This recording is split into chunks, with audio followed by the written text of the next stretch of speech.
Political anger is turning into political violence. Too often, insidious forces use local government to advance divisive agendas with little regard for how it hurts everyday New Yorkers.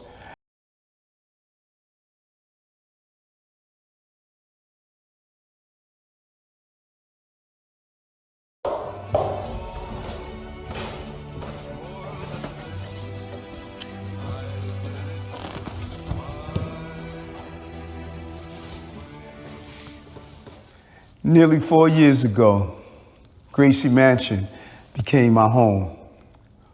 Who would have thought that a kid from South Jamaica, Queens, growing up with learning disabilities could one day become the mayor of the greatest city in the world? I cannot thank my mother enough for instilling in me the values she lived by. I hope every parent can use my life as an example for their child during challenging moments. Only in America can a story like this be told. When I was elected to serve as your mayor, I said these words: "This campaign was never about me. It was about the people of this city, from every neighborhood and background, who had been left behind and believed they would never catch up. This campaign was for the underserved, the marginalized, the abandoned, and betrayed by government. Since then, it has been my honor to be your mayor, and I'm proud to say that we took that victory 4 years ago and turned it into action, making this city better for those who have been failed by government. I felt immense pride serving you every day, and look at what we accomplished together. We built more housing in one term than any administration before us, and removed barriers to build even more.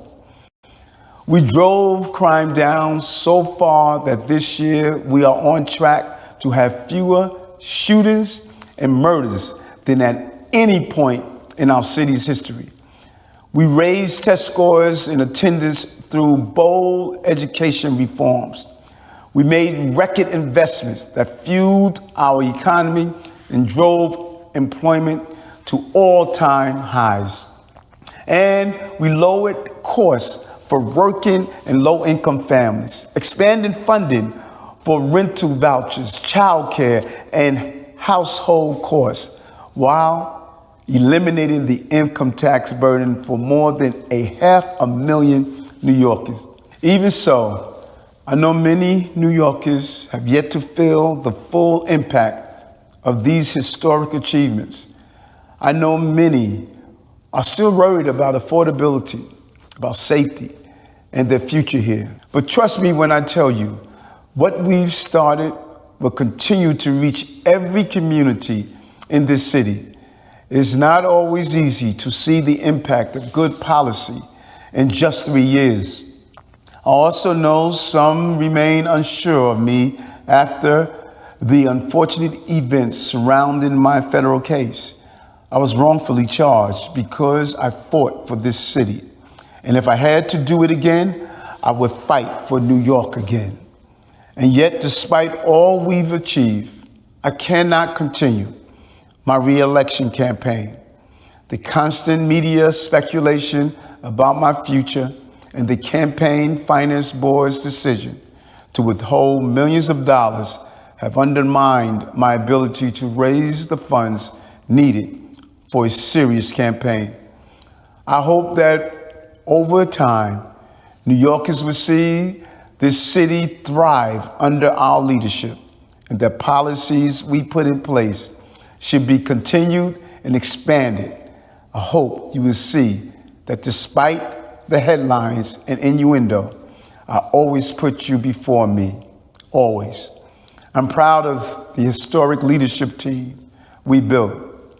appointing the first Dominican, Indian, and Filipino deputy mayors, the first woman to serve as fire commissioner and police commissioner, the first Korean commissioner at Small Business Services, the first Spanish speaker to lead the NYPD and DOT, and the first Jewish woman to head the NYPD Intelligence Division.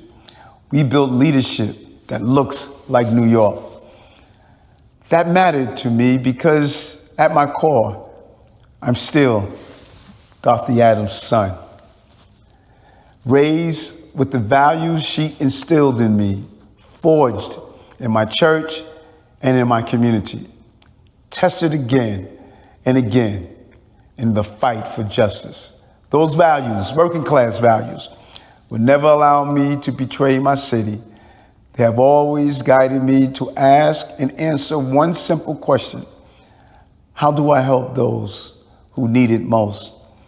Whoever follows me at City Hall must continue the work we started, lowering the cost of living, investing in quality of life, and staying laser focused on reducing crime and disorder through investments in policing, mental health, substance abuse care, homelessness services, and community-based initiatives. But I must also sound a warning. Extremism is growing in our politics. Our children are being radicalized to hate our city and our country. Political anger is turning into political violence. Too often, insidious forces use local government to advance divisive agendas with little regard for how it hurts everyday New Yorkers. Major change is welcome and necessary, but beware of those who claim the answer to destroy the very system we built together over generations.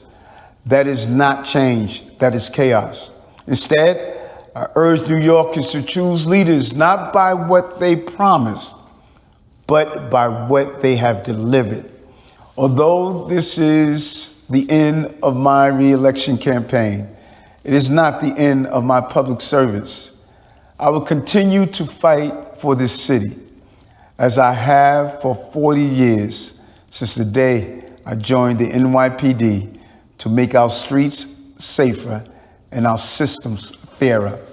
The quest for justice is far from over. Inequality persists, innocents still suffer.